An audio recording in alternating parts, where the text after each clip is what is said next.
बीच के 6 अध्याय ये बहुत ही टिपिकल भक्ति है। मोती देखा किसमें होता है? सीप में। ऊपर भी कवर, नीचे कवर, बीच में क्या होता है? मोती वो होता है। इसलिए ये मोती हैं 7 से लेके 12 तक। पहले यहाँ पे शुरू होता है भगवत ध्यान, भगवत ज्ञान। पिछली बार हमने क्या अध्ययन किया था?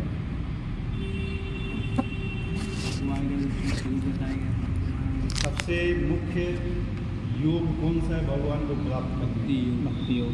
मतलब ये 6 अध्याय का जो मेन सार ये है कि आदमी को भक्ति योग अपनाना चाहिए भगवान को समझने के लिए। अगर जब तक आप भगवान के भक्ति योग में नहीं आओगे आप भगवान को समझ ही नहीं सकते। समझ रहे? समझने के लिए क्वालिफिकेशन जितने भी बताए थे, कर्म योग, ज्ञान योग, अष्टांग योग, जितने भी चीज़ बताई थी ये सब सीढ़ियाँ हैं। क्या है? स्टेप्स हैं कहाँ तक पहुँचने के लिए? भक्ति योग तक। जब भक्ति योग की विधि हम अपनाएंगे ना तब हम भगवान को जान सकते हैं। ठीक है? टाइम वेस्ट भी तो है, ये सब टाइम वेस्ट भी तो है। हाँ, टाइम वेस्ट ही मान लेना चाहिए इसको। जैसे क्या है ना कि 5 मंजिला फ्लोर है, मतलब मकान है 5 मंजिला, लिफ्ट से जाओ, या तो लिफ्ट से जाओ या फिर सीढ़ियों से चढ़ के जाओ। लिफ्ट तो कौन सा आसान है? लिफ्ट तो भक्ति योग क्या है ना, एक लिफ्ट है ये। आज लिफ्ट से जाएंगे ना खत्म। बस पहुँच गए तुरंत। तो ये इस अध्याय से शुरू होता है, 7वें अध्याय से। यहाँ से भगवान का जो ज्ञान है वो पता चलता है। अभी तक तो क्या था कि हम शरीर नहीं, हम आत्मा हैं, हम ये हैं, वो हैं, फलाना है, बेटा। क्यों? उस स्थिति से ऊपर लाने के लिए, उस स्थिति जो हम अभी अपने आप को हम समझ रहे हैं, हम अपने आप को ही शरीर समझ रहे हैं, इसके आगे हम कुछ समझ ही नहीं पा रहे हैं। तो सबसे पहले भगवान ने अर्जुन का यही तोड़ा कि तुम ये शरीर नहीं हो, पहले से ऊपर उठो। जब तक आदमी ये सोचता है कि मैं शरीर हूँ तब तक यहीं पे फंसा रहता है, उसके आगे निकल ही नहीं पाता है। मैं हिंदू हूँ, मैं मुस्लिम हूँ, मैं सिख हूँ, मैं ईसाई हूँ, मैं ब्राह्मण हूँ, मैं क्षत्रिय हूँ, मैं वैश्य हूँ, मैं शूद्र हूँ, मैं ब्रह्मचारी हूँ, मैं गृहस्थ हूँ, मैं वानप्रस्थ हूँ, मैं सन्यासी हूँ। ये जितनी भी उपाधियाँ हैं शरीर को लेकर, समझ रहे? अगर आपका जन्म आज पाकिस्तान में हुआ होता, पाकिस्तानी कहलाते, अमेरिका में होता तो अमेरिकी कहलाते। सिंपल बात है ना। किस चीज़ से बेस हो रहा है? शरीर। अगर आपने आज ब्राह्मण के घर में जन्म लिया है तो आज तथा कई लोग आपको ब्राह्मण बोलेंगे, हैं? यही सब चीज़ें हैं ना। किस चीज़ पे है ये?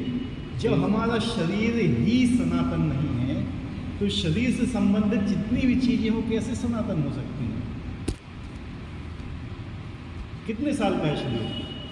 60 साल, 70 साल, 80 साल, मैक्सिमम 90 साल, 100 साल, बस। तो 100 साल के लिए आप शरीर के धर्म में फंस गए।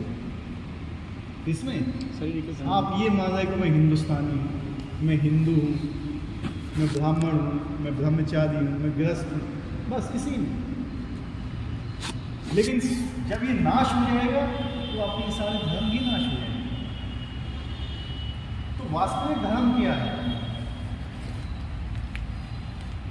पहले भगवान ने यही चीज़ बताया कि तुम इन सब चीज़ों में फंसे हुए हो ना। ये वास्तविक सत्य नहीं है कि मेरे बच्चे हैं, ये मेरी माँ है, ये मेरा पिता है, सब चीज़। सबसे पहले जब बच्चा पैदा होता है उसको झूठ बोलना सिखाया जाता है। देखो बेटा तुम्हारे पिताजी ये हैं, तुम्हारी माता जी हैं। क्या बच्चे के माता पिता वो हैं कि उनके शरीर के माता पिता हैं? सबसे पहले झूठ बोलना सिखाया जाता है बच्चे को। जो आत्मा है उसको कभी कोई बताता बेटा तुम ये शरीर नहीं तुम आत्मा हो? किसी बच्चे को बताया जाता है? नहीं। सबसे पहले ही शब्द ये तुम्हारी मम्मी है, तुम्हारे पापा है। और माता पिता कौन है? भगवान है। वो नहीं सिखाया जाता है। तो अज्ञान शुरू से ही दिया जाता है। इतना ज्ञान दिया जाता है कि अगर एक व्यक्ति को झूठ बोला जाए ना तो बहुत ताकत से झूठ बोला जाए तो झूठ को भी सत्य समझने लगेगा। जैसे एक पंडित जी थे, बकरा लेके जा रहे थे, क्या बकरे को, हैं? रास्ते में 3-4 चोर मिल गए उनको। अब उनने कहा कि यार इससे बकरा का चोरी करना है, कैसे चोरी करेंगे? कह रहे ऐसे ब्राह्मण से चोरी करेंगे तो पाप लगेगा। उनने एक योजना बनाई। क्या योजना बनाई? वो खड़े हो गए 500 मीटर दूर में। तो जैसे ही पंडित जी वैसे निकले, प्रणाम पंडित जी, अरे आपको ये पूजा ये करनी है, कुत्ता कहाँ लेके जा रहे हो साथ में? लेके क्या जा रहे थे? बकरा। यार मैं तो बकरा लेके जा रहा हूँ और ये मेरा कुत्ता है, नहीं मुझे छुआ हुआ सब कुछ है, बकरा ही है। आज हम लोग धन्यवाद प्रणाम करूँ। अरे आप इतने शुद्ध, ये कुत्ता कहाँ लेके जा रहे हो? आप पंडित जी बात ढल गए थे आगे, तीसरे ने ही बोल दिया, फिर चौथे ने ही बोल दिया। आप पंडित समझिए ये बकरा नहीं है, कुत्ता ही है, उन्होंने छोड़ दिया। तो यही स्थिति हमारी भी, समझिए बात को।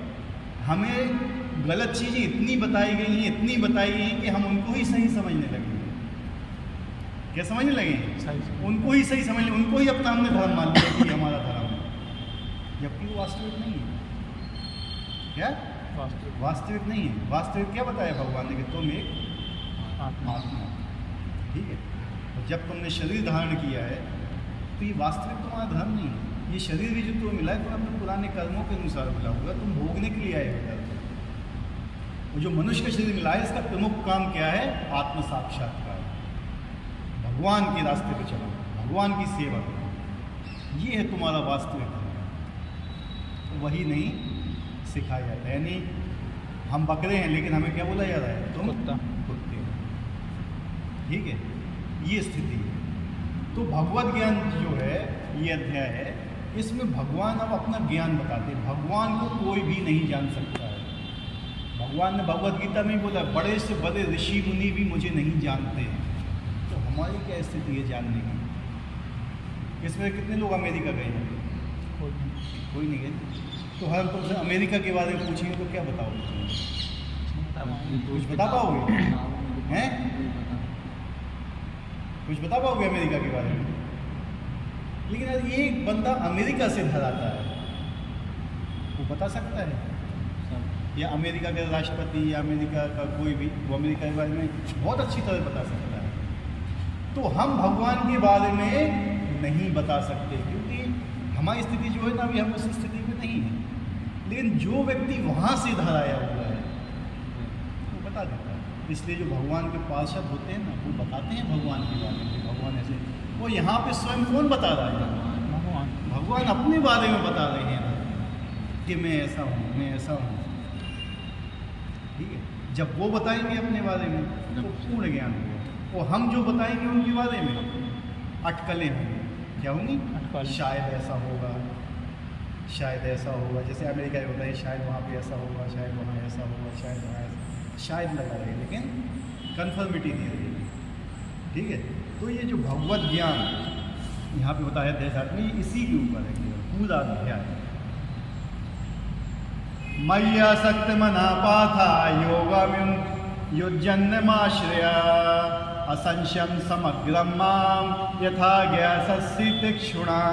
श्री भगवान ने कहा, हे प्रथापुत्र, अब सुनो कि तुम किस प्रकार मेरी भावना से पूर्ण होकर और मन को मुझ में आसक्त करके योगाभ्यास करते हुए मुझे पूर्णतः संशय रहित जान सकते हो।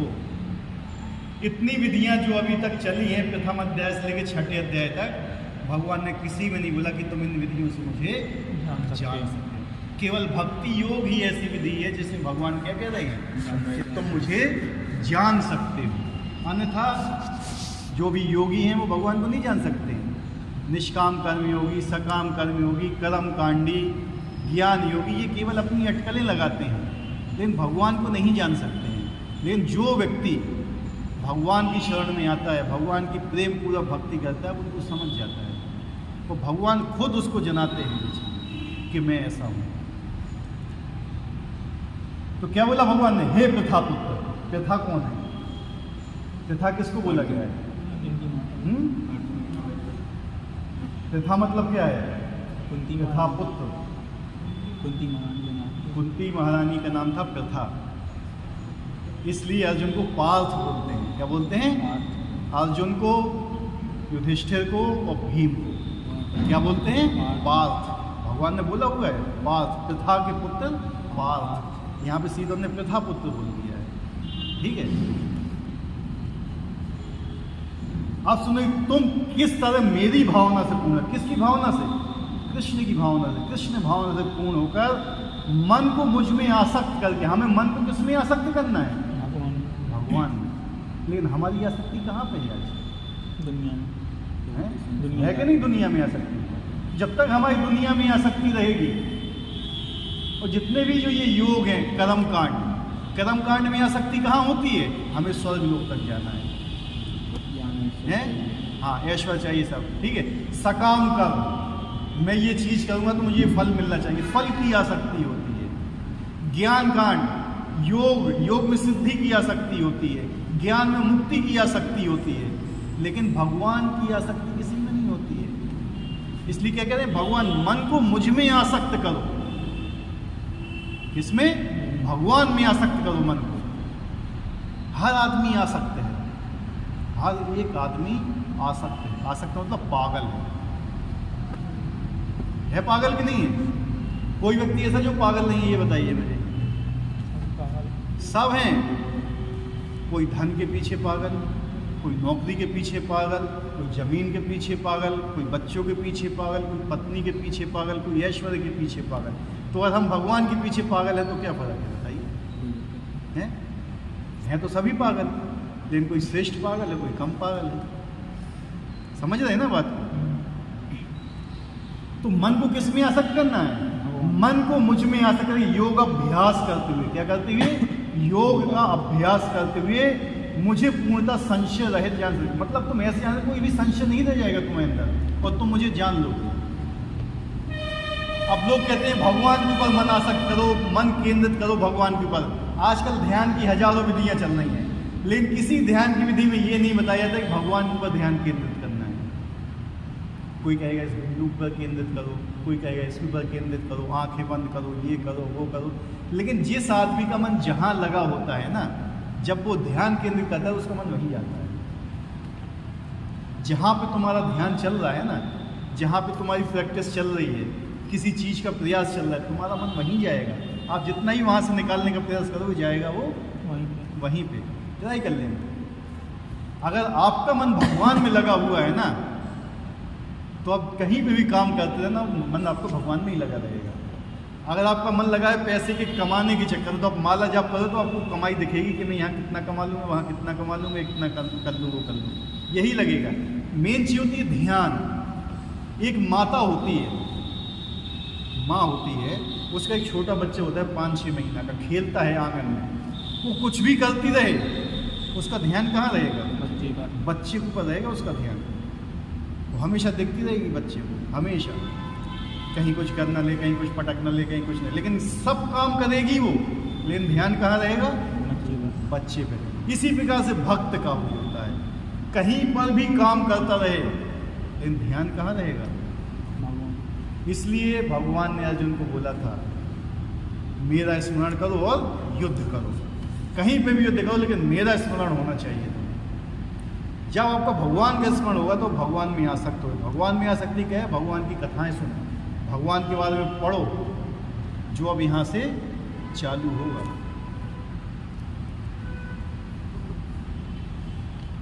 तो भगवद गीता के 7वें अध्याय में कृष्ण भावनामृत की प्रकृति का विशद वर्णन हुआ है। कृष्ण समस्त ऐश्वर्यों से पूर्ण है, उन्हें किस प्रकार प्रकट करते हैं, इसका वर्णन इसमें हुआ है। इसके अतिरिक्त इस अध्याय में इसका भी वर्णन है कि 4 प्रकार के भाग्यशाली व्यक्ति कृष्ण के प्रति आसक्त होते हैं, और 4 प्रकार के भाग्यहीन व्यक्ति कृष्ण की शरण में कभी नहीं आते। जो 7वां अध्याय है, इसमें बताया गया है कि किस तरह के व्यक्ति भगवान की शरण में आते हैं। आर्त, अर्थार्थी, जिज्ञासु और ज्ञानी आएगा। 4 प्रकार के लोग होते हैं जो भगवान की शरण में आते हैं, और 4 प्रकार के होते हैं जो भगवान की शरण में कभी नहीं आना चाहते। ये इसमें बताया जाएगा इस अध्याय में।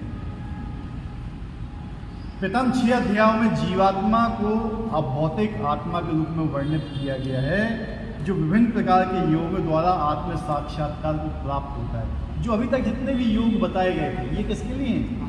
आत्म साक्षात्कार, कि मैं शरीर नहीं, मैं आत्मा हूँ। लेकिन अभी तक इतना ही नहीं समझ में आया तो वो 6 अध्याय को रिपीट करते रहिए। जब तक हम ये नहीं जान लेते कि हम शरीर नहीं आत्मा है, हम 7वें अध्याय पे नहीं आ सकते। ठीक है, इसलिए क्या है, क्रम पूर्वक ही हमें पढ़ना चाहिए। हमें इतना समझना चाहिए कि हम शरीर नहीं हैं, हम आत्मा हैं। हमारे ये धर्म नहीं जो हम ये धर्म अभी मान के चल रहे हैं कि मैं हिंदू हूँ, मुस्लिम हूँ, मैं सिख हूँ, मैं ईसाई हूँ, ब्राह्मण हूँ, मैं क्षत्रिय हूँ, वैश्य हूँ, मैं शूद्र हूँ, कुछ नहीं है ये धर्म। हमारा धर्म क्या है, मैं भगवान का नित्य सेवक हूँ। ठीक है, ये हमारा वास्तविक धर्म है। जीवेर स्वरूप हो कृष्णेर नित्य दास। ऐसा नहीं कि आज सेवक है कल सेवक नहीं है, या कल सेवक था आज सेवक नहीं है, ऐसा नहीं। हमेशा कल भी था, आज भी और आगे भी रहेगा। 6ठे अध्याय के अंत में स्पष्ट कहा गया कि मन को कृष्ण पर एकाग्र करना, या दूसरे शब्दों में कृष्ण भावना में ही सर्वोच्च योग है। योग का मतलब हमने क्या बताया था आपको पिछली बार? योग मतलब क्या होता है? क्या है? जोड़ना, एडिशन। 1+1 मतलब आत्मा को परमात्मा के साथ जोड़ना। आत्मा और परमात्मा दोनों अलग हैं, एक नहीं है। आत्मा को परमात्मा के साथ जोड़ना, वो जोड़ने का मतलब क्या हुआ? जाके सट गए बैठ के? नहीं, जो उनकी भावना है वो हमें क्या करना है? डेवलप करना है। कैसे? जब भगवान की भक्ति करते हैं, भगवान के नियमों का पालन करते हैं, तो जो भगवान के जो गुण होते हैं ना, जागृत होने लगते हैं व्यक्ति के अंदर। क्या होने लगते हैं? अपने आप जागृत होने लगते हैं, कुछ प्रयास करने की जरूरत नहीं पड़ती। तो मन को कृष्ण पर एकाग्र करने से ही मनुष्य परम सत्य को पूर्णतः जान सकता है, अन्यथा नहीं। जब तक आप अपने मन को एकाग्र नहीं करोगे भगवान पे, आप भगवान को जान ही नहीं सकते हो। ये सबसे मेन चीज बताई है। इसलिए क्या है, कृष्ण भावना में क्या है, सर्वोच्च योग है। आप और किसी योग के द्वारा भगवान को नहीं जान सकते हो। बाकी चीज आप प्राप्त कर लोगे, लेकिन भगवान को नहीं जान पाओगे कभी। तो हमारा उद्देश्य क्या है? भगवान में मन को एकाग्र करना हमारा उद्देश्य है, और कोई अन्य उद्देश्य नहीं है। हमारा मनुष्य जन्म का क्या उद्देश्य है? कि हमें जन्म मृत्यु के चक्कर से बचना है। प्रथम उद्देश्य यही है, लेकिन हम इसमें और फंसना चाहते हैं इधर आगे। क्या है ये? दलदल है। क्या दलदल में क्या होता है? सरेंडर कर दो तो बचे रहोगे, यही होता है ना। तो जितना हाथ पर मारोगे ना, उतना ही धंसते जाओगे। पानी में कभी गिरे हो? पानी में सीधा ऐसे छूट जाओगे ना, ऊपर फ्लोट होते रहोगे। तो जहाँ हाथ पर मारो तो सीधा नीचे जाओगे। जिसको स्विमिंग आती है वो देखना इस चीज़ को जरा। और आपने अपने आप को पूरा लूज छोड़ दिया, पानी के ऊपर सीधे फ्लोट हो रहे हो, आप डूब नहीं सकते। कोई मर जाता जब, ठीक है, वही होता है, मर जाएगा जैसे बिल्कुल फ्लैट हो गया, वो सीधा पानी के ऊपर आ जाएगा। ऐसे ही जैसे हम लोग को जल सेना में सिखाई जाती थी स्विमिंग, तो बोला जाता था कि आप थक जाओ ना, सीधा अपनी बॉडी को रिलैक्स छोड़ दो, बस आप फ्लोट होते रहोगे, डूबोगे नहीं। ठीक है, तो सरेंडर क्या है? मेन चीज शरण में लेना। शरण सबसे बड़ी चीज होती है, शरण में आना किसी को। तो आज व्यक्ति, जो आजकल का युग चल रहा है, व्यक्ति किसी की शरण नहीं जाना चाहता। और भगवान ने यही बताया है, जितने भी धर्म है उठा के देख लो, जो भी अपने अभी चल रहे हैं, सब में एक ही चीज़ बताई गई है, मेरी शरण में आओ, मेरी शरण में आओ। शरण का मतलब ये नहीं होता कि झुक गए, नहीं। आजकल तो शरण में ऐसा होता है कि झुकेंगे सामने और पीछे से छुरा भोंकेंगे। ऐसे लोग हैं आजकल। गुरु के सामने क्या करते हैं? गुरु के बारे में अरे ये है, वो है, फलाना है, ठिकाना है, हम सब कुछ नहीं। जब गुरु गया सीधा खंजर भोंकने वाली है आजकल। ये है कलयुग की रीति। शरण लेने का मतलब है कि जो गुरु का मूड है, मूड जानते हो, मानसिकता, उसको ग्रहण करना। भगवान की शरण में जाने का मतलब है भगवान की मानसिकता को ग्रहण करना। भगवान क्या चाहते हैं, भगवान किस चीज़ से प्रसन्न होते हैं। आज की जो स्थिति है, हम मंदिर क्यों जाते हैं? किसकी प्रसन्नता के लिए? अपनी प्रसन्नता के लिए। भगवान की प्रसन्नता के लिए नहीं जाते हैं। समझ रहे बात को? हम कोई भी काम करते हैं, यहाँ तक कि हम पूजा भी करते हैं, माला जाप भी करते हैं, तो अपनी प्रसन्नता के लिए करते हैं। समझ रहे बात को?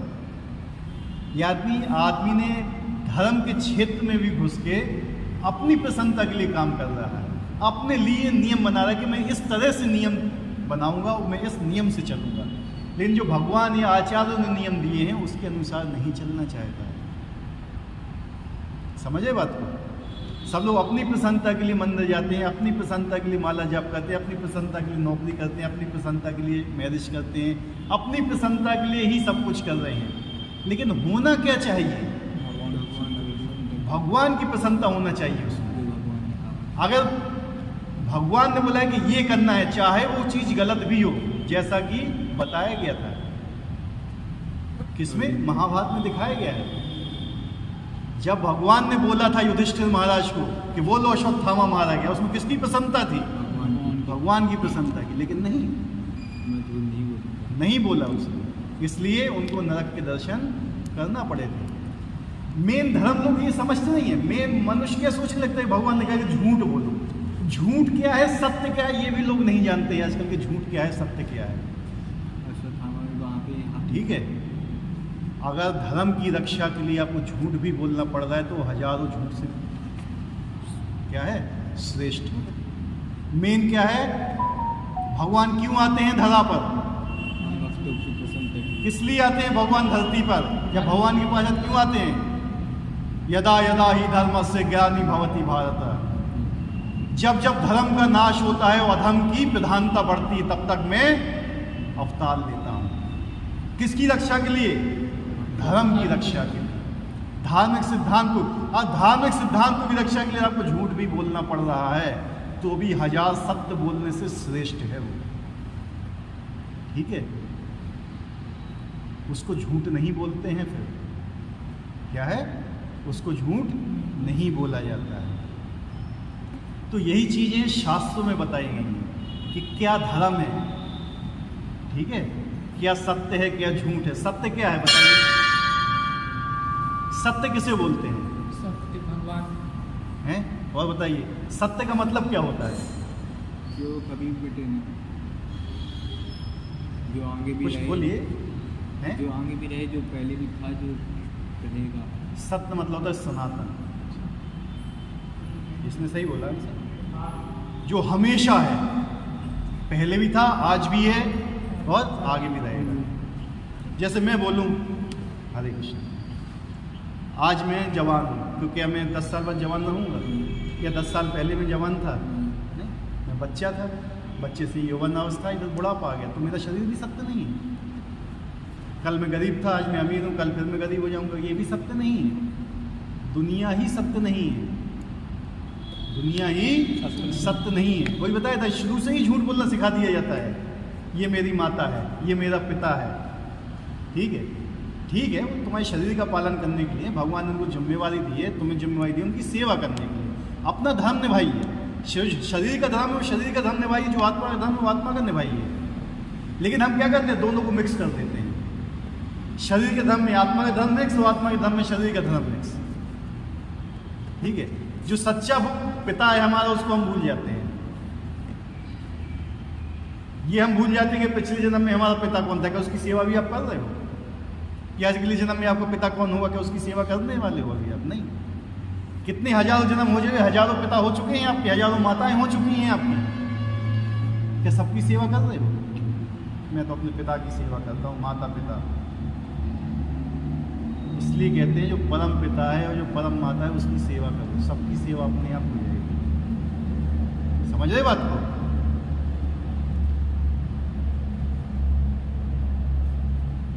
तो क्या बताया यहाँ पे, मन को कृष्ण पर एकाग्र करने से मनुष्य परम सत्य को पूर्णता से जान सकता है, अन्यथा नहीं।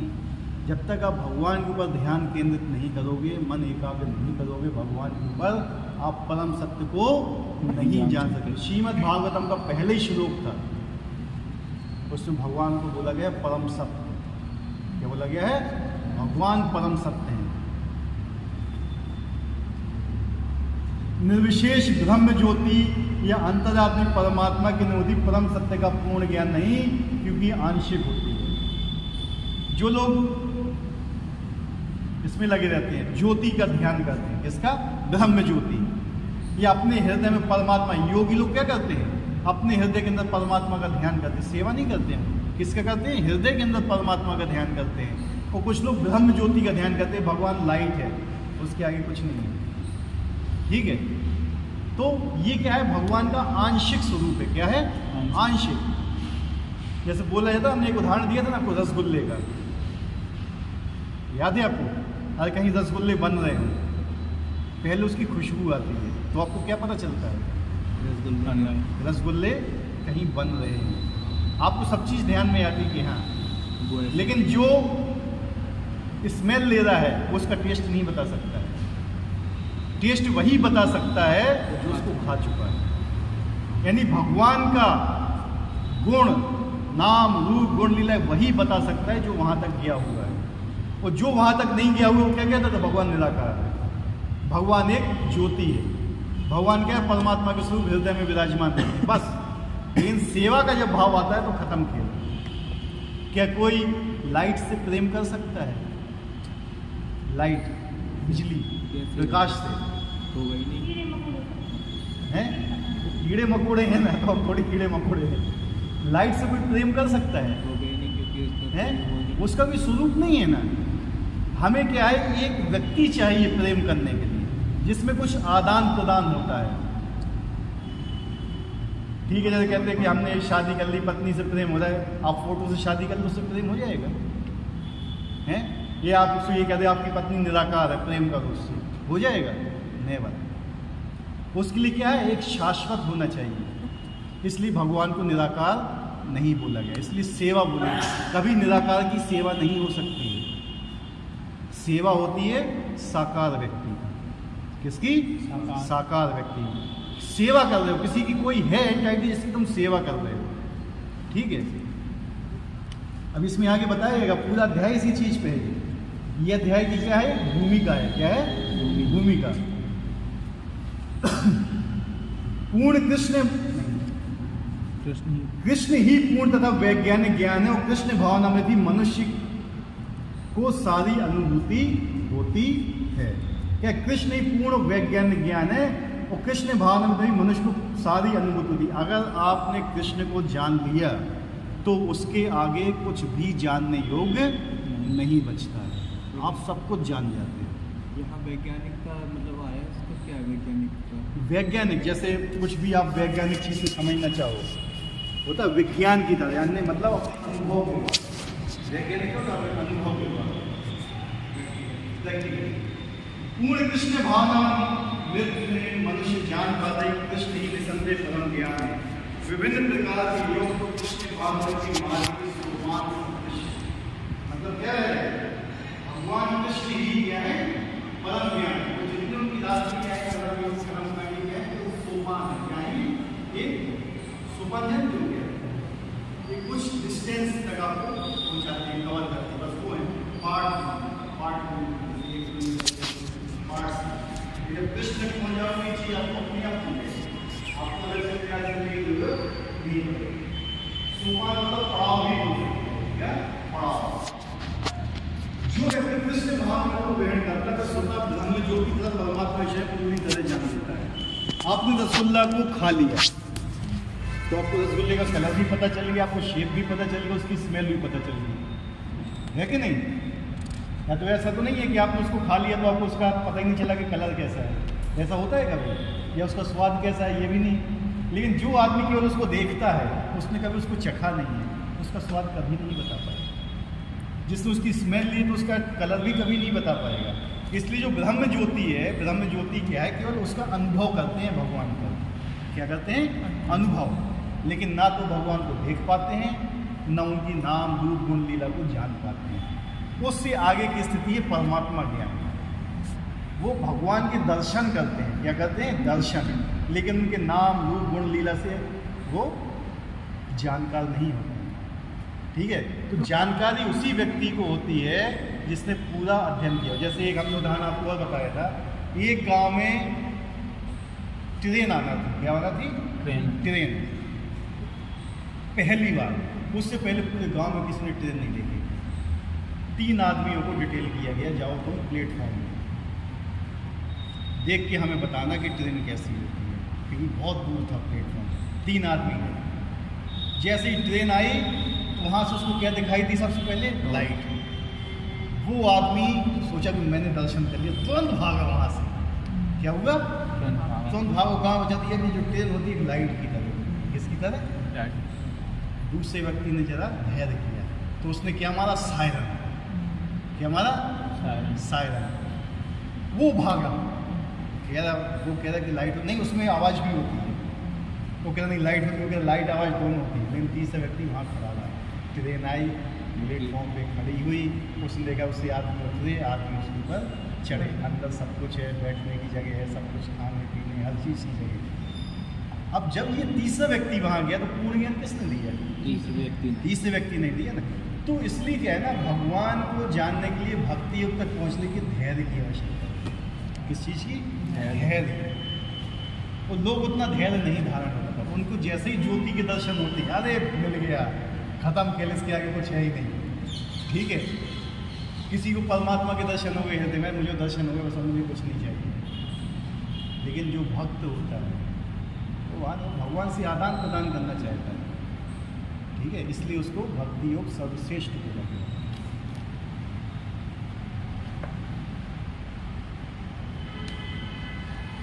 कृष्ण भावनामृत योग का अभ्यास करके मनुष्य सभी वस्तुओं को यथा परम सत्य, जीवात्माएं, प्रकृति तथा साज सामग्री सहित अनेक प्राकट्य को पूरी तरह जान सकता है। हर चीज़ को जान लेता है, जीवात्माओं को, परम सत्य को, प्रकृति को, जितनी भी चीज़ें हैं हर चीज़ को जान लेता है भगवान को जानने के बाद। अतः मनुष्य को चाहिए 6ठे अध्याय के अंतिम श्लोक के अनुसार योग का अभ्यास करे। किसका अभ्यास करे? योग का। कौन से अध्याय के अनुसार? 6ठे अध्याय के अंतिम श्लोक के अनुसार, जो पिछली बार बताया गया था। ठीक है, योग का अभ्यास करें। कौन सा योग था? भक्ति योग। बताया था ना, भक्ति योग का अभ्यास करें। परमेश्वर कृष्ण पर ध्यान की एकाग्रता को नवदा भक्ति द्वारा संभव बनाएगा। नवदा भक्ति क्या होती है? 9 प्रकार की भक्ति। शुरू कहाँ से होती है? श्रवण। श्रवण कीर्तन विष्णु पाद सेवन, ऐसी करके 9 प्रकार की भक्ति होती है। जो परीक्षित महाराज थे, इनने केवल कथा सुनी थी, सुनने मात्र से ही भगवत धाम चले गए। केवल एक ही चीज इनने अपनाई अपने जीवन में, भगवान की कथा सुनी। लास्ट के 7 दिन में भगवत धाम चले गए थे, सुनने मात्र से ही, कुछ नहीं किया था। शुभदेव गोस्वामी, उनने 7 दिन तक सुनाई थी भगवत धाम। श्रवणम कीर्तनम विष्णु स्मरण। स्मरण किसने किया था? प्रहलाद महाराज ने। प्रहलाद जी थे, कहाँ पे जन्मे थे? राक्षस कुल में जन्मे थे। वहाँ पे वो खुले भगवान का नाम भी नहीं ले सकते थे। क्या था? खुले में भगवान। क्यों? हिरण्यकश्यप था। हिरण्यकश्यप अपने आप को भगवान मानता था कि मैं भगवान हूँ, मैं तीनों लोगों का राजा हूँ, ये हूँ, वो हूँ, फलाना ठिकाना हूँ, मेरे राज्य भगवान का नाम लेना नहीं। उसका बच्चा ही था, भगवान का नाम नहीं ले। तो क्या करते थे वो? स्मरण करते थे। क्या करते थे? स्मरण। भगवान का स्मरण किया, नरसिंह देव के रूप में प्रकट हो गए। समझ रहे बात को? तो उसका था पाद सेवनम। पाद सेवन क्या? लक्ष्मी जी ने केवल भगवान के पैर दबाए। अर्चना, अर्चना की है ये, इसके लिए कौन थे? पृथु महाराज। केवल अर्चना की है उनकी भगवान की, और उससे भगवत धाम चले गए। साख्यम, अर्जुन भगवान के मित्र अकेले थे। इसी प्रकार से नवदा भक्ति है। आप नवदा भक्ति में किसी भी एक भी नियम का पालन करो, किसी भक्ति की एक भी चीज का पालन करोगे, भगवत धाम सीधा। इसलिए कहते हैं शुरू कहाँ से होती है? सुनने से। जब तक आप सुनोगे नहीं, आप बोल नहीं सकते। अगर आपको कथा करना है तो कथा करने के लिए सुनना पड़ता है, तब आदमी बोल सकता है। ठीक है, जब तक सुनेगा नहीं वो बोल भी नहीं पाएगा। तो नवदा भक्ति तो समझ, जिसमें श्रवणम अग्नि तथा सबसे महत्वपूर्ण क्या बताया गया? श्रवण, सुनना। सुनने में और श्रवण में क्या अंतर है? एक होता है सुनना, एक होता है श्रवण। एक ही है। ये संस्कृत है श्रवण करना, बहुत शुद्ध लैंग्वेज होती है। सुनना मतलब होता है कान से सुनना, और जब उसमें मन लगा दिया जाता है तो हो जाता है श्रवण। सुनना होता है एक कान से सुनो फिर निकल गया दूसरे कान से, पता ही नहीं कि 1 घंटे पहले हमने क्या सुना। जब उसको मन लगा के सुना जाता है तो वो कहलाता है श्रवण। कीर्तन वो भी मन लगा के किया जाता है, ठीक है। मन भी साथ में होना चाहिए, तब वो श्रवण कहलाता है। और आप सुन रहे हो मन कहीं घूम रहा है तो श्रवण नहीं कहलाता।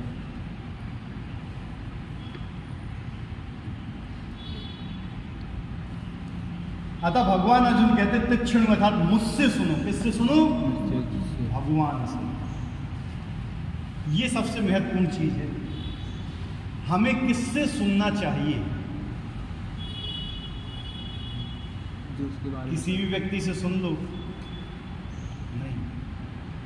अगर आपको आत्म साक्षात्कार करना है, भगवान के आगे हमने क्या कहा था कि अगर आपको अमेरिका के बारे में जानना है तो वहाँ से जो व्यक्ति आएगा वो आपको बताएगा, तो वो सही बताएगा कि वहाँ पे राइट हैंड की ड्राइविंग होती है, वहाँ पे लोग ये खाते हैं, वहाँ पे सूर्य कितने बजे होता है, सूर्यास्त कितने बजे होता है, साल में इतने घंटे सर्दी पड़ती है, इतने महीने बरसात होती है, इतने महीने होता है, वो सब बताएगा।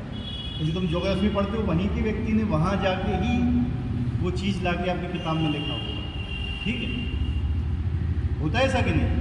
तो भगवान के बारे में जानने के लिए भगवान से सुनना चाहिए, लेकिन आज तो भगवान है ही नहीं अभी यहाँ, तो फिर हम कैसे सुनें?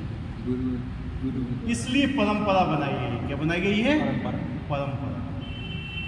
परंपरा में क्या होता है? जो गुरु बोलता है शिष्य को, शिष्य वही बोलता है अपने शिष्य को। उसमें कुछ ना तो मिक्स करता है ना उससे कट करता है, समझ रहे? लेकिन जो सामने श्रोता लोग बैठे हुए हैं उनकी समझ के अनुसार उनको समझाता है।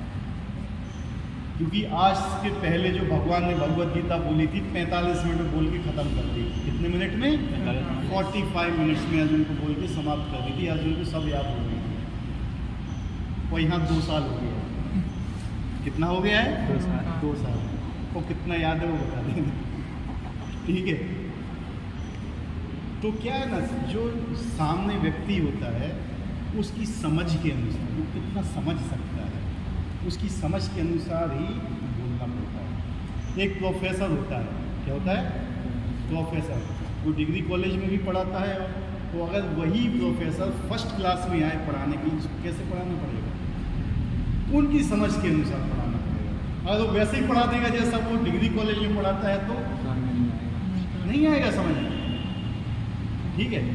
तो उसने उसमें कुछ ना तो घटाया ना उसमें कुछ जोड़ा, लेकिन उसको इस तरीके से प्रस्तुत किया कि जो सामने वाले हैं वो उसको समझ जाए।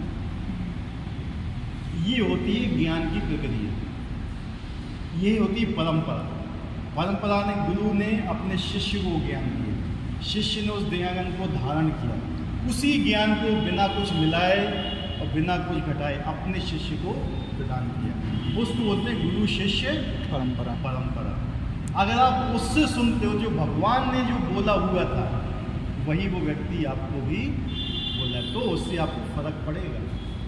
इसलिए देख लीजिए, अभी भी इतनी कथाएं होती हैं, भागवत कथा देते हैं बहुत लोग, कुछ ये कहते हैं क्या किसी के हृदय में परिवर्तन होता है? क्यों नहीं होता है? गुरु परंपरा शुरुआत से पढ़ने की बात नहीं, क्योंकि उन्होंने ज्ञान परंपरा में ग्रहण नहीं किया हुआ है। परंपरा में ग्रहण करना चाहिए, इसलिए वाद विवाद होते हैं कि नहीं ऐसा है, वो कहता वो ऐसा है, वो कहता क्यों? क्योंकि जो व्यक्ति ने सही स्कूल में ट्रेनिंग नहीं ली है, सही स्कूल में पढ़ाई नहीं की है, वो हमेशा बकवास करता रहेगा। क्या करेगा? बकवास, अपने ज्ञान का। नहीं इसमें ये लिखा है ये सही है, उसमें ये लिखा है ये सही है, मैं नहीं मानता हूँ। लेकिन जिस व्यक्ति ने अनुभव किया है, प्रैक्टिकल किया है, वो समझ सकता है, ठीक है। तो इसलिए देखना कि धर्मों के इतने विवाद होते हैं। क्यों विवाद होते हैं? इसलिए क्योंकि लोगों को परंपरा का ज्ञान नहीं है, परंपरा से उन्हें ज्ञान ग्रहण नहीं किया होगा। अगर ज्ञान परंपरा में होता है ना, तो कभी भी झगड़े नहीं। मेन चीज क्या है? गुरु शिष्य परंपरा। इसलिए किससे सुनो? भगवान कृष्ण से सुनो या किसी प्रमाणिक गुरु से सुनो जो परंपरा के अंतर्गत आता है, जिसने परंपरा के अंदर शिक्षा ली हुई है। ठीक है, वो गुरु जब भी किसी को शिक्षा देता है तो उसको परखता है, समझ रहे? जब कुम्हार घड़ा बनाता है तो क्या करता है? पहले मिट्टी को गूंथता है अच्छी तरह से, उसके सारे कंकड़ निकाल के फेंकता है, फिर उसको एक शेप देता है, फिर उसको सुखाता है और ठक ठक करके देता है। और ऐसे ठक ठक करे, अंदर से हाथ लगे तो घड़ा भी पूरे जाएगा, अंदर से हाथ भी लगाता है, ऊपर से ठक ठक भी मारता है। जो गुरु होता है नीचे से सपोर्ट भी देता है, ऊपर से उसके ऊपर वार भी करता है, फिर उसको अग्नि में जलाता है। नहीं तो ऐसे ही घड़े में पानी भर दिया तो खत्म खेल। जब वो पकता है, पक्का होता है, तब उसमें पानी डाल, जब उसमें पानी टिकता है।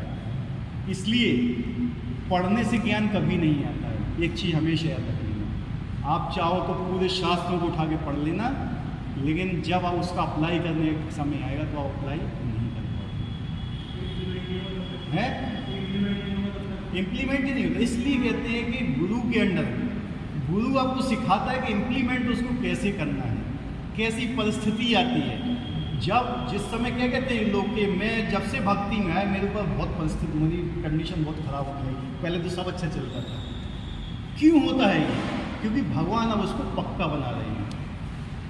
हमेशा परेशानियां देखो, मैक्सिमम अगर आप आज एक एग्ज़ाम में फेल हो गए, कहते हमने इतनी माला की है, भगवान ने हमें फेल कर दिया, यही होता है।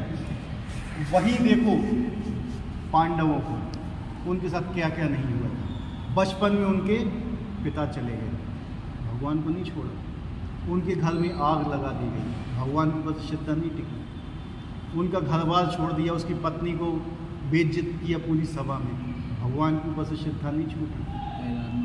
ठीक है, उनका एक अभिमन्यु मर गया भगवान के रहते हुए, तब भी उनकी भगवान से श्रद्धा नहीं टिकी। समझ रहे? अलग नहीं हुई। कुंती उसके 5 पुत्र मार दिए गए, किसके? द्रौपदी के, फिर भी भगवान से श्रद्धा नहीं हटी। समझ रहे बात को आप? क्या होती है श्रद्धा? तो जब इतनी श्रद्धा होगी तो क्या भगवान उसको छोड़ देंगे? इसलिए भगवान भी हमेशा उनके साथ रहे। लेकिन हमारी श्रद्धा क्या है, जरा सोचो, कंपेयर करो अपने आप को। भगवान कैसे भक्तों का साथ देते हैं। भगवान इसलिए कहते हैं कि जिस तरह तुम मुझे भजन करते हो ना, उसी तरह मैं भी तुम्हारा भजन करता हूँ। जितनी तुम्हारी श्रद्धा भगवान के ऊपर होगी, भगवान की उतनी श्रद्धा तुम्हारे ऊपर भी होगी। जितना तुम भगवान का नाम जप करो, भगवान भी तुम्हारा उतना ही नाम जप करेंगे। ठीक है, ये है भक्ति। शास्त्र उठा के देख लो, प्रहलाद महाराज के साथ क्या क्या नहीं हुआ। हिरण्यकश्यप इसका बाल का बांका कर पाया कुछ? हाथी के नीचे कुचल दिया, पहाड़ से फेंक दिया, समुद्र में डुबो दिया, अग्नि में जला दिया। जिसको ब्रह्मा का वरदान था वो खुद जल गए, लेकिन चिका तक नहीं हुआ। समझ रहे? ये होती है भक्ति। और उसी को मारने के लिए, हिरण्यकश्यप को मारने के लिए, जब प्रहलाद ने कहा कि मुझे श्रद्धा है कि भगवान इस खंबे में है, ठीक है, और हिरण्यकश्यप कहता मैंने तो ये खंबा खुद बनवाया, इसमें कोई भगवान नहीं, जाओ। उसने मुक्का मारा उसमें, तो मुक्का मारने से पहले ही खंबा फट गया। और केवल अपने भक्त की वाणी की रक्षा करने के लिए ही भगवान उससे प्रकट हुए। इतना भयानक रूप भगवान ने अभी तक नहीं लिया था, क्योंकि मुझे बहुत गुस्सा थी कि मेरे भक्त कितना परेशान कर रहे हैं। ठीक है,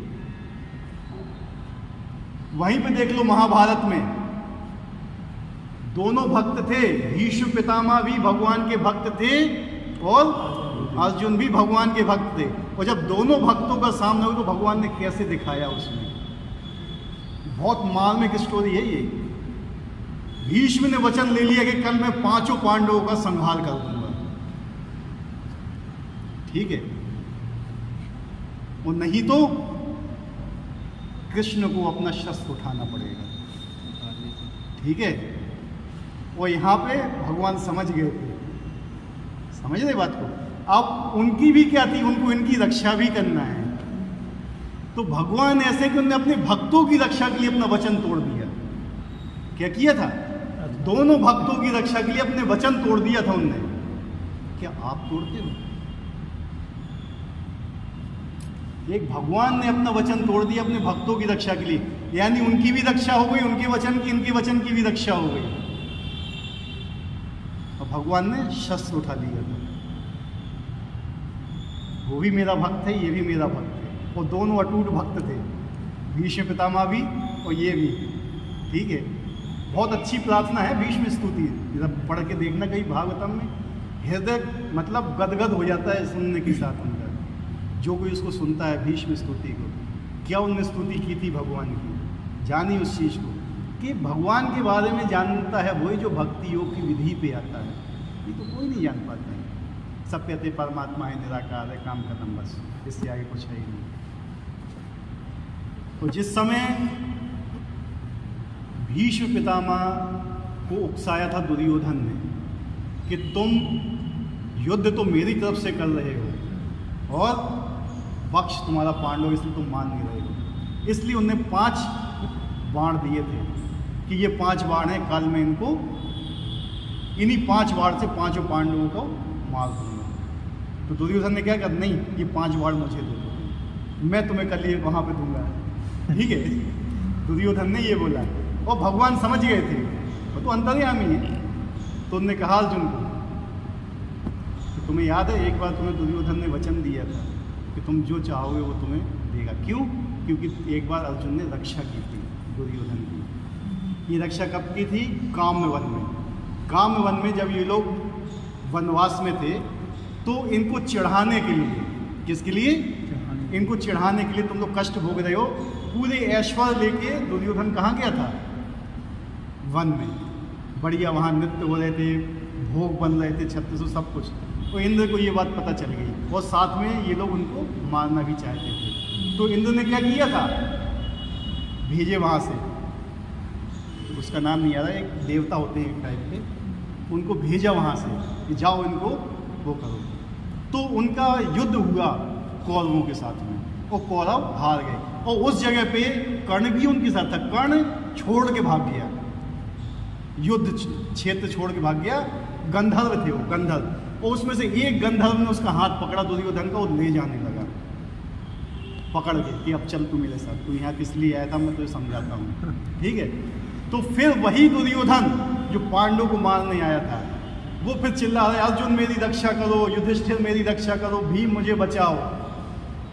ठीक है, जब धृतराष्ट्र ने ये बात सुनी तो धृतराष्ट्र ने बोला, अर्जुन जाओ उसको बचाओ। उन्होंने कहा नहीं, ये तो मेरे दुश्मन ने मार लिया था। नहीं, उन्होंने कहा नहीं, दुश्मन नहीं है, अभी दुश्मन हमारे गंधर्व है, क्योंकि हम 5 नहीं, हम 105 हैं। ठीक है, आपस में लड़ाई होगी तो ठीक है, हम आपस, लेकिन जब दूसरा बाहर का आएगा ना तो फिर हम सब साथ में हैं। ये किसने बोला था? धृतराष्ट्र ने। फिर अर्जुन गया था लड़ने के लिए, तो अर्जुन ने उस गंधर्व को परास्त किया और दुर्योधन को छुड़ाया। ठीक है, तब दुर्योधन ने उसको वचन दिया था कि तुम मुझसे कुछ भी मांगो मैं तुम्हें दूंगा, तुम मुझे अपना अभी राज्य मांग लो, तुम्हें राज्य दे दो। लेकिन नहीं मांगा था, उन्होंने कहा था कि समय की प्रतीक्षा करो। तो फिर वो 5 बार दुर्योधन से अर्जुन मांग के लेके आया था। उस समय जब भीष्म जी को पता चला था कि वो ले गया, तो समझ गए कि भैया ये अर्जुन का दिमाग नहीं है। तब फिर उनने वचन लिया था कि अब ट्विस्ट है खेल में जरा। ठीक है, इस स्थिति से पढ़ो महाभारत को कि ट्विस्ट आ गया अब खेल में, मतलब वासुदेव आ गए हैं। ठीक है, उनने फिर प्रण लिया था भीष्म प्रतिज्ञा की, या तो कल ही 5 रहेंगे या आप शस्त्र उठाओगे। तो उन्होंने कहा ठीक है, मैं शस्त्र उठा लूँगा। ठीक है, ये होता है प्रेम, भगवान के प्रति प्रेम। ये होता है भगवान अपने भक्तों को कितना प्रेम करते हैं।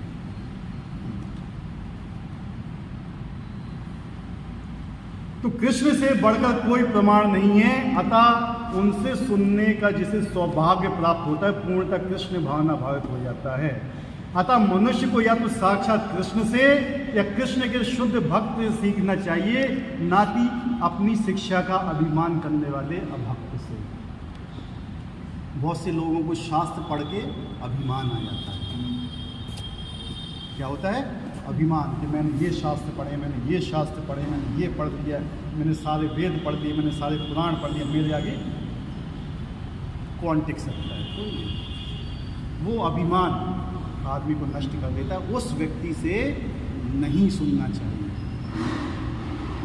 ये बताया किससे सुनना चाहिए? जो परंपरा में है। 4 परंपरा बताई गई थी, उन परंपराओं के अनुसार आप सुनेंगे तो आपको सही मिलेगा, नहीं तो भटक जाओगे। परम सत्य भगवान कृष्ण को जानने की विधि का वर्णन श्रीमद् भागवत के प्रथम स्कंद के 2 अध्याय में इस प्रकार हुआ है। इसको मैं श्लोक नहीं पढ़ रहा हूँ, ठीक है। वैदिक साहित्य में श्री कृष्ण से सुनना या भगवत गीता साक्षात उन्हीं से सुनना अपने आप में पुण्य कर्म है। क्या है? पुण्य कर्म है। भगवत गीता को पढ़ना या भगवान से सुनना एक ही चीज़ है। और जो प्रत्येक हृदय में वास करने वाले भगवान कृष्ण के विषय में सुनता है, उसके लिए शुभेच्छु मित्र की भांति कार्य करते हैं। जो भगवान के लिए अपना समय देता है, भगवान उसके लिए समय देते हैं। समझ रहे? अगर एक व्यक्ति तुम्हारे लिए समय निकालता है तो तुम भी उसके लिए समय निकालते हो। और एक व्यक्ति तुम्हारे यहाँ शादी में आता है, तुम भी उसी के यहाँ शादी में जाते हो। होता है ऐसा कि नहीं? और तुम्हारे कोई शादी में नहीं आएगा, तुम जाओ उसके यहाँ। भगवान कहता है जो मेरे लिए समय निकालता है, जो मेरे लिए करता है, तो मैं भी उसके लिए करता हूँ। इक्वल है। न्यूटन का 3रा नियम, for every action there is equal and opposite reaction. क्रिया के प्रति प्रतिक्रिया होती है, ठीक है। जितना आप भगवान को भजोगे, इतना भगवान के प्रति समर्पित रहोगे, भगवान भी आपके समर्पित हो जाएंगे। देख लीजिए यशोदा मैया ने, क्या भगवान को कोई बांध पाया आज तक? वही यशोदा मैया ने बांध दिया था। क्यों? समर्पण। आप किसी चीज़ से भगवान को वश में नहीं करते। भगवान वश में होते हैं भक्ति से। इसलिए भगवान आपको हर चीज़ दे देते हैं, लेकिन भक्ति नहीं देते। भक्ति प्राप्त करने के लिए आपको शुद्ध भक्तों की सेवा करना पड़ती है। जब तक आप शुद्ध भक्तों की सेवा नहीं करोगे, आप भक्ति को प्राप्त नहीं कर सकते। आपको ज्ञान प्राप्त हो जाएगा, हर चीज़, हर ऐश्वर्य मिल जाएगा आपको, लेकिन भगवान नहीं मिल पाएंगे। तो हमारा उद्देश्य क्या है? भगवान। हमें और कुछ नहीं चाहिए। इसलिए सेवा क्या है? सेवा सबसे मेन चीज होती है। और सेवा कब होगी? तब कोई दूसरा व्यक्ति होगा। ऐसा ही कि निराकार है। समझ रहे? सेवा सबसे मेन चीज है। इसलिए 3 चीज बताई गई थी, नाम सेवा, वैष्णव सेवा और क्या बताई? तीसरी 3 चीज बताई थी हमने, हैं? नहीं, प्रचार। 3 चीज़ें इंपॉर्टेंट होना चाहिए लाइफ में। अगर 3 चीज़ें हैं ना, नाम सेवा क्या है? हरि नाम का जाप। ये आप अपने लिए जाप नहीं कर रहे। हमेशा ये सोच के लोग को सोचते हैं कि मैं ये नाम जाप कर रहा हूँ तो मैं शुद्ध हो रहा हूँ, मैं अपने लिए जाप कर रहा हूँ। नहीं, ये नाम जाप हम करें क्योंकि ये हमारी सेवा है। क्या है? हमारे गुरु का आदेश है, हम उनके आदेश को फॉलो कर रहे हैं। उनका आदेश है कि 16 माला पर डे जाप करना है, और एकादशी या प्रमुख तिथियों पर 25 माला जाप करना है। अगर आप माला जाप इससे ऊपर कर रहे हैं तो बात फिर अलग है। 16 माला सेवा है, वो आपकी परंपरा, जिस परंपरा में आप हो, जिस गुरु के अंतर्गत आप हो, आप उनकी सेवा कर रहे हो। और वैष्णव सेवा क्या होती है? जो वैष्णव चाहता है उसके हिसाब से सेवा करना। और कोई ये बोलता है कि मुझे 1 गिलास पानी दे दो, आप उसको 1 गिलास दूध ला के दोगे तो सेवा नहीं कहलाती है। समझ रहे? जो उनको चाहिए वो दीजिए अपनी शक्ति के अनुसार। कितनी? जो आपकी शक्ति है। जैसे गिलहरी ने अपनी शक्ति से भगवान की सेवा की थी, उस शक्ति के अनुसार सबको सेवा करना चाहिए, हर व्यक्ति को सेवा करना चाहिए। किसी के पास धन है, कोई धन से सेवा कर सकता है, किसी के पास ज्ञान है, वो ज्ञान से सेवा कर सकता है। हर व्यक्ति के पास कोई ना कोई एक विशिष्ट गुण होता है, उस गुण को आप भगवान की सेवा में लगा दो, बस काम खत्म। इतना ही है पूर्णता के लिए, यही भक्ति है। और जो भक्त निरंतर उनका श्रवण करता है, उसे भी शुद्ध कर देते हैं। जो भगवान का निरंतर श्रवण करता है, सुनता है भगवान के बारे में, भगवान उसको, वो शुद्ध नहीं होता है, भगवान उसको शुद्ध करते हैं। कौन करता है शुद्ध? भगवान स्वयं शुद्ध करते हैं। बस आपको सुनना है, आप सुनते रहोगे, शुद्ध होते जाओगे आप। इस प्रकार भक्त अपने सुप्त दिव्य ज्ञान को फिर से प्राप्त पा लेता है। सुप्त दिव्य ज्ञान मतलब किसी व्यक्ति की याददाश्त चली जाती है तो उसको क्या सुनाया जाता है? पुरानी बातें, जो पुरानी बातें थी उसकी, हैं, यानी याददाश्त जाने से पहले जाते। हमारी याददाश्त भी चली गई, हम भगवान के वैकुंठ के ही रहने वाले थे, तो हमारी याददाश्त जलाने के लिए हमें वहाँ की चीज़ें सुनाई जाएंगी। कहाँ की?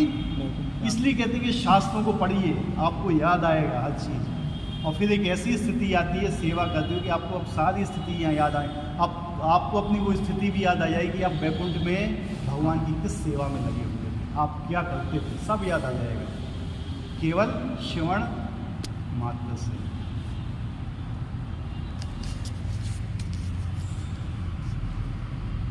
ज्यों ज्यों वे भागवत तथा भक्तों से श्रवण के विषय में अधिक अधिक सुनता है, क्योंकि भगवत भक्ति में स्थिर होता है। जितना ज़्यादा सुनता है, स्थिर होने का मतलब क्या है बताइए? भगवत भक्ति में स्थिर हो जाता है। मतलब वो एक जगह ही रहता है, तो वहाँ से जाता हैं? भगवान की भक्ति में लगा देते। अभी इतनी बारिश हुई और देखो इतने लोग उपस्थित हैं यहाँ, ये क्या है? स्थिरता कि मुझे करना है, कुछ भी हो जाए, अगर मुझे 16 माला जप करना है तो वो करना है, ये होती है स्थिरता। मुझे ये करना है, मुझे भगवान को भोग लगाया हुआ भोग ही लेना है, प्रसाद लेना है तो वही लेगा वो, ये होती है स्थिरता।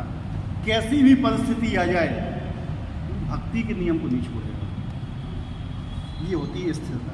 कोई आती है कैसे? जितना ज़्यादा वो सुनेगा, स्थिरता उसी से आती है। यानी वो अब भगवत भक्ति में स्थिर हो गया, उसको कोई नहीं टिका सकता है वहाँ से, जितनी परेशानी। जैसे पांडव, उनका था भगवान है, उनकी सेवा करना है, कुछ भी हो जाए हमारे साथ, हम हटेंगे नहीं अपने रास्ते से, ये होती है स्थिरता है।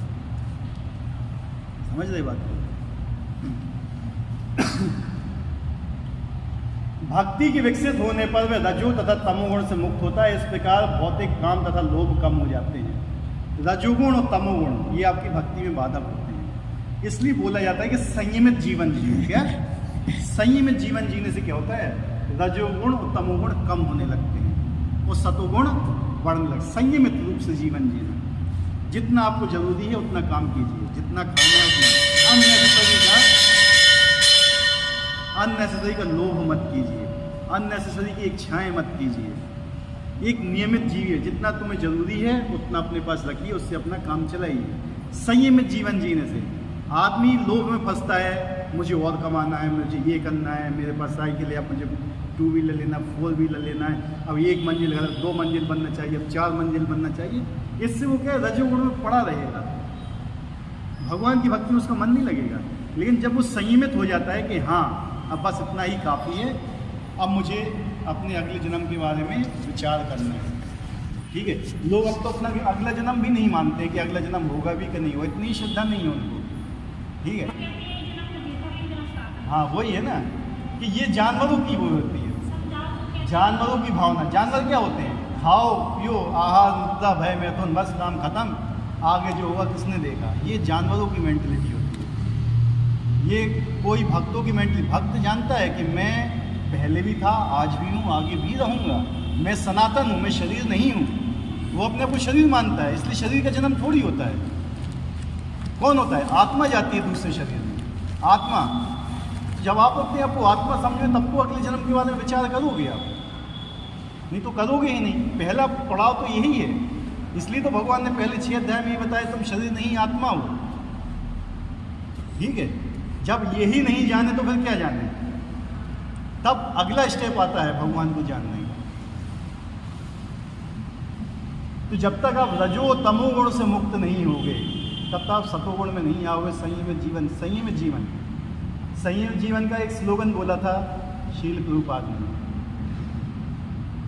मतलब क्या है याद नहीं आ रहा मुझे, बहुत अच्छा स्लोगन बोला था, सादा जीवन उच्च विचार।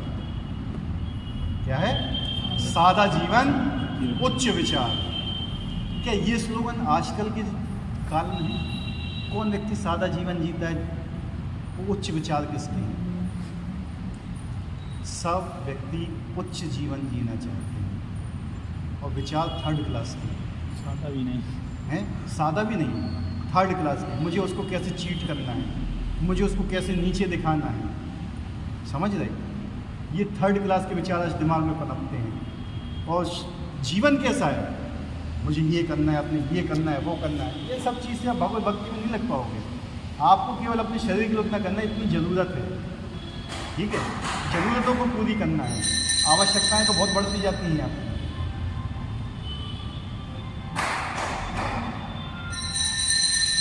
और जब ये कलमश दूर हो जाते हैं, भक्त सत्वगुण में स्थित हो जाता है, भक्ति द्वारा स्फूर्ति प्राप्त करता है और भगवत भक्त को पूरी तरह जान लेता है। भक्ति योग भौतिक मोह से कठिन ग्रंथि को भेदता है और भक्त को असंशय समग्र परम सत्य श्री भगवान को समझने की अवस्था प्राप्त कराता है।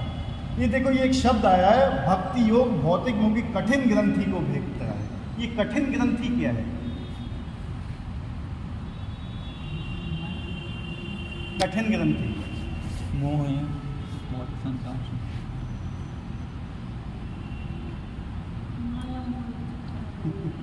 ये जो कठिन ग्रंथि है ईगो, अहंकार।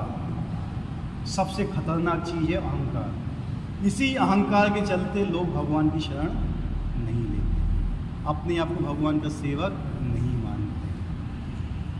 कहते हम कमा रहे, हम जाते, हम कमा रहे, हम खा रहे। हाँ, वही है ना, ये अहंकार है कि ये अहंकार है, ठीक है। लेकिन वो व्यक्ति ये भूल जाता है कि क्या वो उस पैसे से सांस कमाने जा रहा है अपने लिए, या उस पैसे से धूप कमा रहा है वो, या उस पैसे से जल कमा रहा है वो। समझ रहे हो बात को? जो बेसिक चीज़ें हैं, 1 मिनट सांस निकलेगी तो मर जाएगा। क्या वो ऑफिस जा रहा है, पैसा दे रहा है सांस कमाने के लिए, या कहीं बाजार से सांस खरीद के लेके आ रहा है? हम तो अपनी कमाई खा रहे, कौन दूसरे की खा रहे। यही बोलते हैं ना व्यक्ति। ये होता है ईगो। जो व्यक्ति भगवान के भक्तों की शरण नहीं लेना चाहता है, भगवान की शरण नहीं लेना चाहता है, ये नहीं मानता है कि भगवान ही सब कुछ करने वाले, हम कुछ नहीं करने वाले हैं, हम किसी लायक भी नहीं हैं, भगवान ही लायक है, हम क्या हैं? नालायक। जो ये जानता है ना, वो भगवान की भक्ति में अपने आप को नालायक समझना चाहिए सबसे बड़ा। आज भगवान की भक्ति में लगने में जब तक अपने आप को नालायक नहीं समझेंगे ना, हम तब तक नहीं लग पाएंगे। और हम क्या समझते हैं कि हमसे बड़ा लायक कोई है ही नहीं। यही है ना स्थिति, होती है ये स्थिति कि नहीं? इसलिए हम यहाँ पड़े हुए हैं। केवल यही है कि हम यहाँ पे पड़े हुए, क्योंकि हम अपने आप को बहुत बड़ा लायक समझते हैं और भगवान के शब्दों को नहीं मानते हैं। कहते भगवान ने तो बोल दिया, यानी जब हमारे विचार भगवान के विचारों से ऊपर हो जाते हैं तो हम भगवान को नीचे समझने लगते हैं, हम भगवान से श्रेष्ठ हो गए। फिर आदमी का पतन चालू होता है। अतः श्री कृष्ण से कृष्ण भावनामृत भक्तों के मुखों से सुनकर ही कृष्ण तत्व को जाना जा सकता है। भक्तों से सुनना चाहिए कृष्ण के बारे में, ठीक है। तो एक श्लोक और है, ये तो जल्दी खत्म हो जाएगा। ज्ञानम पे हम सब विज्ञानम यदम वश्याम शेषता यज्ञात्वने हम भूयो ज्ञातव्यम शिष्यते। अब मैं तुमसे पूर्ण रूप से व्यवहारिक तथा दिव्य ज्ञान कहूँगा। भगवान चालू करेंगे अब कहना, क्या बोल रहे हैं? पूर्ण रूप से व्यवहारिक, व्यवहारिक मतलब जो तुम पालन कर सको, और दिव्य ज्ञान कहूँगा। दिव्य ज्ञान मतलब कौन सा? दिव्य लोगों का ज्ञान कहूँगा। उसे जान लेने पर तुम्हें जानने के लिए कुछ भी शेष नहीं। जब तुम उस ज्ञान को जान लोगे तो तुम्हारे पास कुछ भी बचा नहीं रहेगा जिसको तुम और समझो, यानी पूर्ण तृप्ति हो गई तुम्हें। अब तुम्हें और कुछ जानने की आवश्यकता नहीं है। भगवान इस अध्याय में वो चीज़ बताएंगे। तो पूर्ण ज्ञान में प्रत्यक्ष जगत और इसके पीछे काम करने वाला आत्मा तथा इन दोनों का उद्गम सम्मिलित है। ये है दिव्य ज्ञान, दोनों चीज़ों के बारे में। जो आजकल हमें ज्ञान पढ़ाया जाता है शास्त्रों में, कभी आत्मा का ज्ञान नहीं पढ़ाया जाता है। कौन से स्कूल में बताइए कि आत्मा के बारे में पढ़ाया जाता है? बताया जाता है कि तुम शरीर नहीं आत्मा हो। किस स्कूल में पढ़ाया जा रहा है? किस कॉन्वेंट में पढ़ाया जा रहा है? ये किस उसमें पढ़ाया जा रहा है? CBSE में, ICSE में, फलाने में, UP बोर्ड में, MP बोर्ड में? वही तो बता रहे हैं। कहाँ पढ़ाया जा रहा है? कहीं नहीं पढ़ाया जा रहा है। एक तो एक चीज़ और कर दी ना कि जो बना दिया सेकुलर। सेकुलर का मतलब ही नहीं जानते लोग कि सेकुलर है क्या। क्या है सेकुलर? कोई बता सकता है मुझे? सेकुलर किस चीज़ को बोलते हैं? क्या सेकुलर का वास्तविक मतलब क्या है?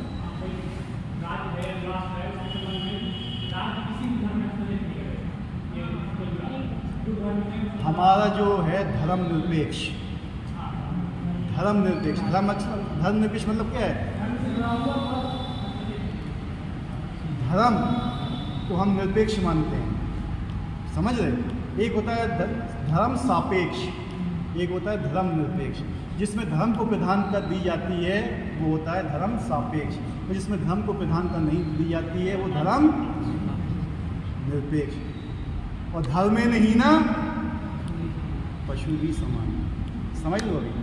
और भगवत गीता में जो ज्ञान दिया गया वो धर्म के ऊपर है। एक सेकुलर मतलब क्या है? आत्मा का ज्ञान। किसका? आत्मा का। कौन सा धर्म है बताइए? कि आत्मा हिंदू है, मुस्लिम है, सिख है, ईसाई है, या ब्राह्मण है, क्षत्रिय है, वैश्य है, शूद्र है? क्या है आत्मा? आज सेकुलर लाए तो ये सेकुलरिटी लाओ, समझ रहे? कि मैं शरीर नहीं आत्मा हूँ। ये नहीं कि हमने धर्म के सिद्धांतों को अलग कर दिया। शरीर के पालन के लिए धर्म के सिद्धांत चाहिए, ठीक है, लेकिन जो मेन सिद्धांत है उसको भी त्यागना नहीं।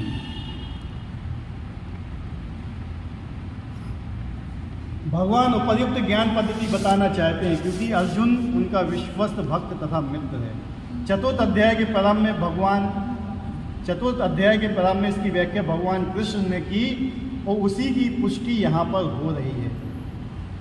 भगवान ने चौथे अध्याय में बताया था कि ये 12 करोड़ साल पहले ज्ञान मैंने भगवान सूर्यदेव को दिया था, ठीक है, 12 करोड़ साल पहले। आज का ज्ञान नहीं है, जो भगवत गीता है आज का नहीं है कि 5000 साल पहले जो शील व्यास देव ने लिख दी कि वही भगवत गीता है। नहीं, ये लिखित रूप दिया है। क्या है? लिखित रूप दिया, लेकिन उससे पहले भी ज्ञान था। 12 करोड़ साल पहले जब इस ब्रह्मांड के निर्माण को सूर्यदेव विवस्वान को भगवान ने ये दिया था, ठीक है, ज्ञान। तो वही ज्ञान आज ही अर्जुन को दे रहे हैं। वो वही ज्ञान जब गुरु परंपरा में आया तो वही ज्ञान आपके पास भी आ रहा है। वही ज्ञान जो 12 करोड़ साल पहले दिया था वही ज्ञान यही भी है, कोई फर्क नहीं है। क्यों? क्योंकि ये परंपरा में है, क्योंकि ये गुरु शिष्य परंपरा में है। भगवत भक्त द्वारा पूर्ण ज्ञान का लाभ भगवान से प्रारंभ होने वाली गुरु परंपरा से ही किया जा सकता है, अन्यथा कोई विधि नहीं है फिर इसकी। अतः मनुष्य को इतना बुद्धिमान तो होना ही चाहिए कि वे समस्त ज्ञान के उद्गम को जान सके, जो समस्त कारणों का कारण और समस्त योगों में ध्यान का एकमात्र लक्ष्य है। ध्यान का एकमात्र लक्ष्य क्या है? भगवान। लोग उन्हीं को ही छोड़ के सब कुछ ध्यान करते हैं, उन्हीं को ही छोड़ के हर चीज़ ध्यान करते हैं, इसलिए क्या होते हैं? भ्रष्ट होते हैं। हर चीज़ का केंद्र क्या है? भगवान। अगर आप अपने हर कामों के केंद्र भगवान को रखोगे ना केंद्र में, तो आप कभी भी माया में नहीं फंसोगे। आप जो भी काम कर रहे हो उसके सेंटर में भगवान होना चाहिए, लेकिन उसके सेंटर में क्या होती है? हमारी इच्छाएं होती हैं, हमारी कामनाएं होती हैं। अगर सेंटर में भगवान है, आप पढ़ाई करो, जितने भी आपको पढ़ाई करना, जितना भी धन कमाना हो कमाइए। आप ये कहोगे धन में भगवान की सेवा में लगाऊंगा, कमाइए, कितना कमा सकते हो आप, नहीं फंसोगे कभी। कितनी पढ़ाई करना है करिए, ये कहोगे पढ़ाई करके जो भी मुझे अर्निंग करूँगा सब भगवान की सेवा में लगाऊंगा, जो मुझे बुद्धि प्राप्त हुई भगवान की सेवा में लगाऊंगा। करिए, कुछ भी करिए आप धर्म के अनुसार, धार्मिक सिद्धांत के अनुसार, लेकिन किसके लिए? अर्जुन ने अपने लिए युद्ध नहीं किया था, अपने लिए। अर्जुन ने तो बोल दिया था भगवान ये मैं नहीं करूँगा, मैं तो जा रहा हूँ जंगल में।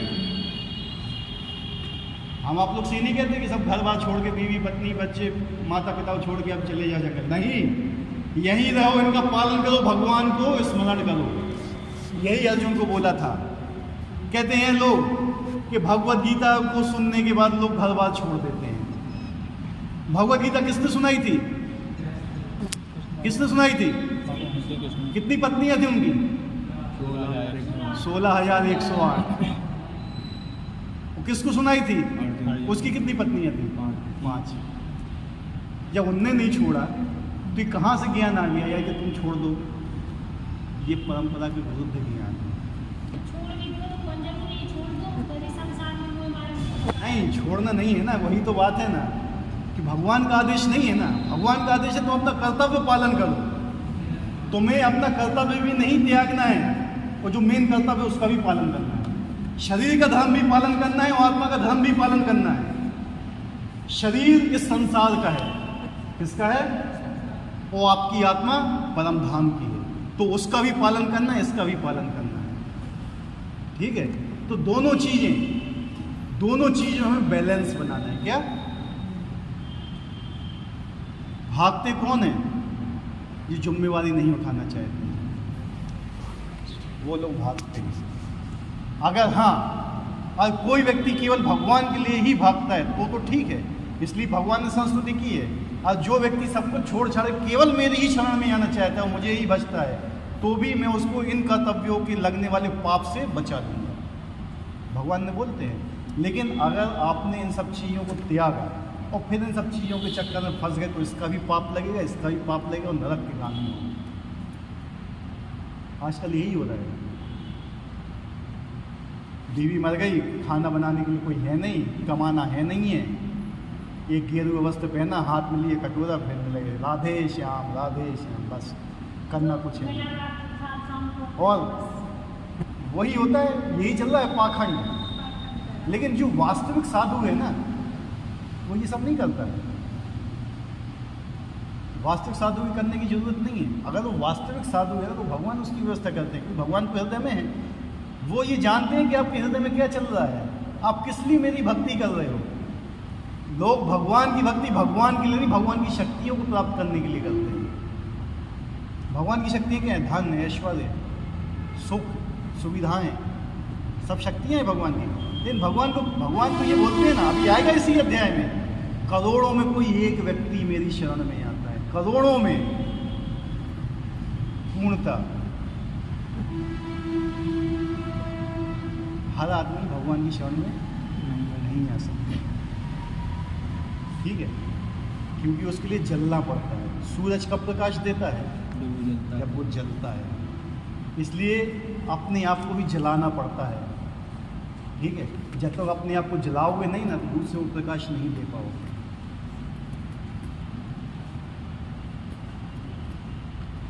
जब समस्त कारणों का कारण पता चल जाता है तो सभी ये वस्तुएं ज्ञात हो जाती हैं और कुछ भी अज्ञेय नहीं रह जाता। वेदों कहते हैं कस्मिन भगवो विज्ञात सर्वमिदं विज्ञातम भवति। अभी तो ये भगवत गीता है, इसमें ज़्यादा विस्तार से नहीं होता है। जब भागवतम पढ़ोगे ना, श्रीमद् भागवत, तो उसमें बताया गया समस्त कारणों का कारण, किस लिए सृष्टि बनी है, किस लिए सब चीज़ें हुई हैं, किस लिए हम लोग का निर्माण हुआ है, हर चीज़ बताई जाएगी और समस्त कारणों का कारण बताया जाएगा, जिससे आप इन सब चीज़ से बच सकते हो। वो केवल भगवान का भजन। आदमी के लिए भगवान ने जो समय बनाया हुआ है, भगवान ने ये कभी नहीं कहा कि तुम 24 घंटे मेरा भजन ही करो, ठीक है। भगवान ने कहा कुछ भी करो, आप स्मरण करो। क्या करो? स्मरण करो, अपने सारे कर्तव्य करो जो तुम्हें करना है, जो एक गृहस्थ का कर्तव्य है। आपको जाना है, आप धर्म से पैसा कमाइए। क्या है? धर्म से पैसा कमाइए, धर्म से परिवार का पालन कीजिए, और जो तुम्हें दान देना चाहिए वो धर्म से दान दीजिए, धर्म के अनुसार चलिए और मेरा भजन कीजिए। भगवान कभी नहीं कहते तुम सब कुछ छोड़ छाड़ के भाग जाओ, कभी नहीं। यही हमारी आप लोग से भी संस्तुति है कि हमें छोड़ना नहीं है, हमें जोड़ना है, भगवान को अपने जीवन में लाना है। हाँ, अगर बात में ऐसी स्थिति बनती है कि भगवान ने आपको इस लायक समझा कि आप पूर्णतः उनकी सेवा में लग जाए, तो भगवान आपको वो स्थिति देंगे, परिस्थिति देंगे भगवान आपको, कि आप इन सब चीज़ से विरक्त हो जाओगे और फिर अपने अकेले लग जाओगे, ठीक है। ऐसे ऐसे हजारों साधु सन्यासी हमने देखे हुए हैं जिनने घर बार छोड़ने के बाद, बीवी बच्चों को छोड़ने के बाद, जब वो चले गए तो दोबारा शादी की, ठीक है। ऐसे भी लोग, तो क्या हुआ ऐसे? तुमने वहाँ भी अपना एक पाप क्रिएट कर लिया, यहाँ पे भी एक क्रिएट कर लिया। अगर आपको कोई चीज़ छोड़ना है तो उसका मलवत त्याग करना चाहिए। मल का त्याग करने के बाद कोई देखता है कि पीछे मैंने क्या त्यागा है? सोचता भी नहीं है उसके बारे में। इसलिए जो भी चीज़ तुम अपने जीवन से त्यागते हो ना, तुम सोचो नहीं कि मैंने त्याग कर दिया है। जैसे लोग दान देते हैं कभी किसी को, तो कहते हैं कि मैंने इतना दान दे दिया, इतना दान दे दिया, फलान कहते बुआ दिया, इतना दान, क्या है ये सब चीज़? दान वो होता है जो आप सीधे हाथ से दो, तो उल्टे हाथ को भी पताना चाहिए, ठीक है। ऐसी होती है भक्ति,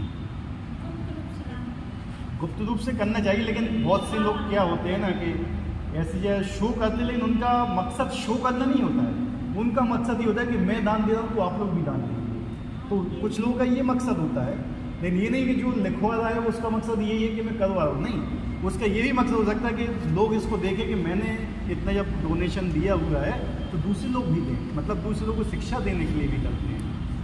लेकिन हृदय की भावना ये नहीं होना चाहिए, हृदय शुद्ध होना चाहिए, चेतना आपकी शुद्ध होना चाहिए कि मैंने दे दिया, मेरा इसके ऊपर अधिकार नहीं है। समझ रहे हो बात? तो क्वेश्चन है किसी का कोई?